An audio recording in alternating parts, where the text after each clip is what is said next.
Operation सिंदूर पर सरकार को देश के सामने हकीकत रखनी चाहिए। हिंदुस्तान और पाकिस्तान के बीच दुश्मनी खत्म हुए कई हफ्ते बीत चुके हैं, लेकिन जम्मू कश्मीर के पहलगाम में पर्यटकों पर हुए वहशियाना दहशतगर्दी हमलों के बाद जो सैन्य टकराव हुआ, उसकी हकीकत और उसके नतीजों को लेकर भारत सरकार अब तक खामोश है।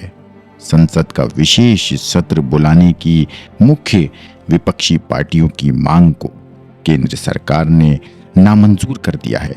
देश की सबसे ऊंची कानून साजी मंजिल पर इस अहम मसले पर कोई बेबाक बहस कराने की बजाय अब तक सिर्फ खामोशी ही दिखी है। ये मामला हमारी कौमी सलामती से जुड़ा हुआ है। सैन्य टकराव के बाद अमेरिका समेत कई आलमी ताकतों ने ये दावा किया कि उन्होंने ही हालात को काबू में लाकर एक न्यूक्लियर जंग को टाल दिया। The President Donald Trump has put on his social media channel Truth Social that a full and immediate ceasefire has been agreed between India and Pakistan. Ceasefire first declared by Donald Trump, subsequently confirmed by the Pakistani. वजीर आजम नरेंद्र मोदी ने कई अवामी जलसों में इस टकराव को अपनी जीत बताया, लेकिन उन्होंने कभी इन साम्राज्यवादी ताकतों के दावों को नकारने की जहमत नहीं उठाई। सवाल ये है कि आखिर हिंदुस्तान किस हद तक अमेरिका और इस्राइल जैसी ताकतों के साथ अपने दिफाई रिश्तों को आगे बढ़ा रहा है।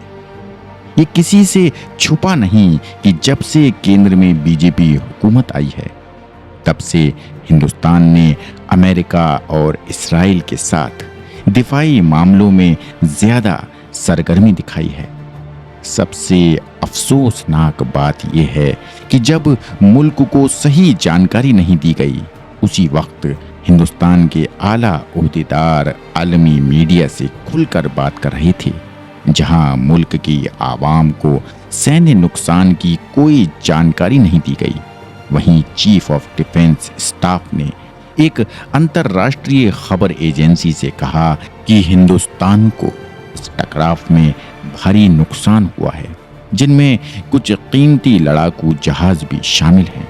एक और परेशान करने वाली बात यह है कि हुकूमत ने इस संगीन हालात में भी विपक्षी पार्टियों से कोई मशवरा नहीं किया। यहाँ तक कि जब विदेशी मुल्कों में जाने वाली पार्लियामेंट्री टीम का इंतखाब किया गया, तब भी फैसला एक तरफा रहा। इन टीमों में किन लोगों को और किस बुनियाद पर चुना गया?